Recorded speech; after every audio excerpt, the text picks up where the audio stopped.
I got most of the bolts out, but there are still 4 that I'm having trouble getting the torque multiplier on.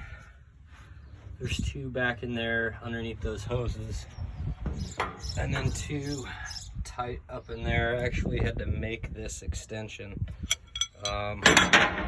just to get down there,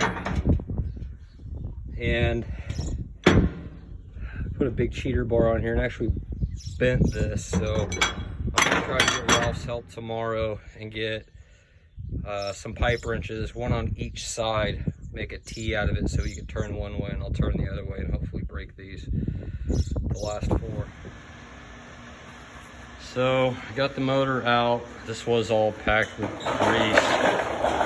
The inside bowl gear looks okay. The cavity is full of a bunch of mixed grease and oil.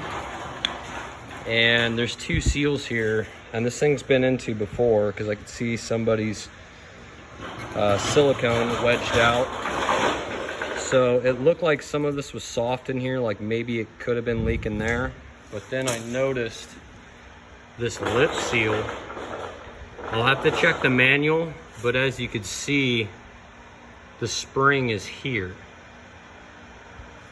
Usually you would have pressure, this facing pressure, so any fluid, any pressure in this helps seal this against this lip. Right now it's sitting in a cavity that does not contain pressure, so I think whoever's in here last might have put this seal upside down. Either that or it's incorrectly, but the spring is starting to wear. It did have some water in there. As you can see, this surface wasn't sealing, so water got in it. I'm gonna silicone it when it goes back together. But I'm gonna check the manual for this and make sure that this isn't just backwards, and that's the issue. So I've got the swing brake off the top motor, but I can't get these broke loose. I've tried with a cheater bar. I almost fucking dipped this thing on my leg trying to get these broke loose. The 1/2 inch impact won't touch it, and I don't have a reducer that it goes from 1 inch down to the 1/2 inch to try to get this. So I've got a piece of stock. I'm gonna make one tomorrow and hopefully be able to hit these with the 1 inch impact. Because I don't have anything that's gonna touch them like this. All right, we got the gantry opened up. Finally got that hoist mounted. I thought it had a manual pull on it. It doesn't. The manual's just for walking the beam. And it was wired for 3-phase 460. Rewired it for 3-phase 240. Got the generator out. Got this bitch back together. About 1,200 pounds assembled. It's party time. Had to do the old fucking handoff, and it's just barely got enough room to clear.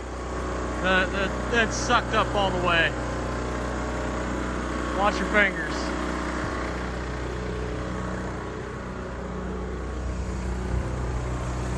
This isn't sketchy at all.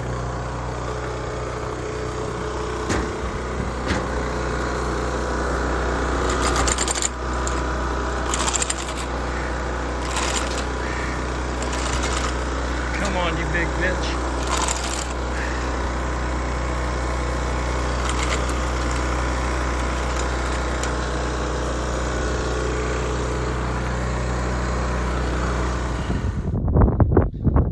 Got it in, got 3 bolts tightened with this setup we made here. This is an old breaker I had to weld up and then weld it in because this was prying out. And then it goes to about here. And I had another bar that I turned down on the lathe to give me the rest of the length solid all the way out to there. Got a 1/2 inch, well at first I had a 1/2 inch impact welded on there and it broke it. So then I welded a 1/2 inch inside of a 1/2 inch and stuck it in there. And so far I've got 3 of them torqued.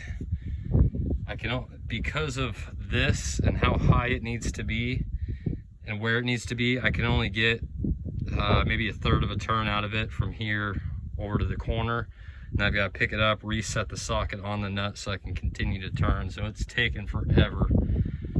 And it's hotter than the hubs of hell out here. It's like 107, and all this metal in the sun, it's just radiating. So I'm done for the day, but hopefully with Ralph, if I could have Ralph in here and reset the socket when I need it so I could stand out here and pry on the thing. Hopefully we can get the other 8 or 9 tightened up tomorrow morning and get this thing fired up.